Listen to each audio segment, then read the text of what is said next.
Hi and welcome to Social Worker Saga. This episode is going to be giving the basic information of a case example. Everything's fictional, although I've dealt with dozens of situations almost exactly like this, and I'm pretty sure many of you will have as well. This video will go into the case recordings in a period in the life of a case. It'll contain screenshots of all the case recordings, so some parts are pretty text heavy. Unless you've got very good eyes, I recommend watching on a larger screen, so tablet size at least. This is the story of Suzy the Social Worker. She's undertaking an assessment on Johnny, who's 6, and his little sister Tara, who's 2. Their parents are Lucy, who's 29, and Mike, who's 32. These little shapes here, they're going to be our characters. You'll recognise them as being adapted from the kind of standard genogram templates. So squares are male, circles are female, triangles are unknown gender. Now, I've not been able to find any consensus on how non-binary and trans people are represented on genograms. Lots of options, different people have different opinions, but there's no consensus. So this is what I'm going to be going with.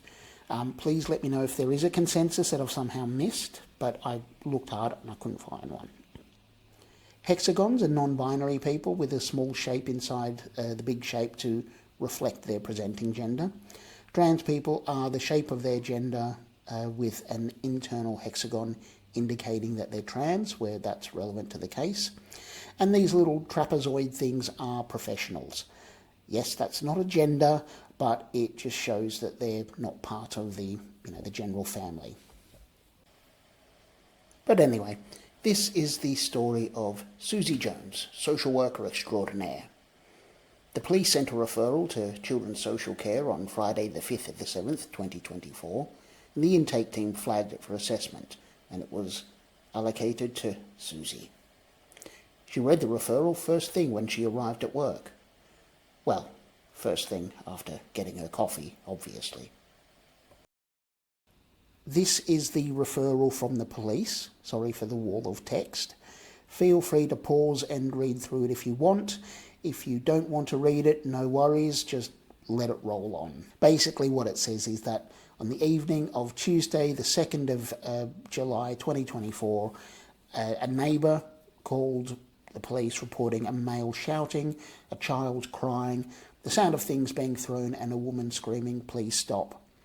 The police arrived and found Michael Barnes very drunk, with Lucy in tears and Johnny hiding under the bed with Tara. The police arrested Mike for breach of the peace, and when he sobered up he was bailed to stay with his brother and have no contact with Lucy or the children. Now, this is the record from the MASH social worker, Mary. Again, you can pause and read through it if you want to read it, but it's not essential. The MASH worker calls Lucy and gets some background information about Mike's drinking habits and his behaviour.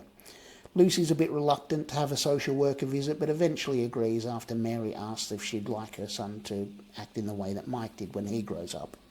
And the case gets allocated to Suzy. Here she is at her desk. So Suzy called Lucy to arrange a visit. She introduced herself and explained who she was and why she was calling. Lucy said that she was available that afternoon, otherwise not until Wednesday next week. Suzy thought maybe Lucy might be trying to put her off. Maybe she was feeling a bit nervous or scared. So Suzy reassured Lucy and told her that she'd be around later that day. Suzy arrived at the house just as Lucy and the kids were getting home. She observed where the police had forced entry and that there was a temporary lock on the door. Lucy said that the council said it could be 2 weeks before it was fixed, and Suzy told her that she'd make a call and see what she could do. They went inside and Suzy asked if she could speak to Lucy first and then the children. Lucy sent the children to play in their room. When they were alone, Suzy asked Lucy about the recent incident. Lucy spoke about how Mike likes a drink and this affects his mood. Usually he's fine, but sometimes he could get really moody and become upset or pick arguments. It had got a bit worse recently, but this was the first time that he'd actually hit her. Lucy said that she wasn't planning on letting him back in soon, but she didn't want to break up with him. She'd hoped that he could get help to stop drinking. Suzy saw some damage to a door and some stains on the sofa and the ceiling. Lucy told her that Mike did it. Suzy went in to speak to Johnny and Tara. Johnny watched Suzy but didn't engage. Tara was engaging and answered when Suzy asked questions about the incident. Suzy observed the children's small bedroom. Back in the lounge room, Suzy asked about the children.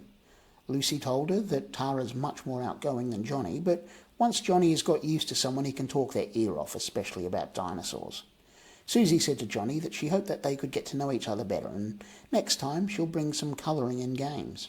Suzy arranged with Lucy to visit again the next week. She drew up a brief safety plan with Lucy, and then finally Suzy asked some basic questions about the children's health, education and general well-being. Suzy returned to the office and tried to call Mike, but he didn't answer.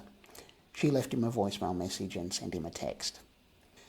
Suzy completed some other tasks, including writing up the visit, sending off the initial agency checks, calling housing to see if she could get Lucy's door repaired quicker, writing an initial letter on the file to Johnny and Tara, and finally she drew up a draft genogram. And then she went to the pub for her colleagues leaving drinks.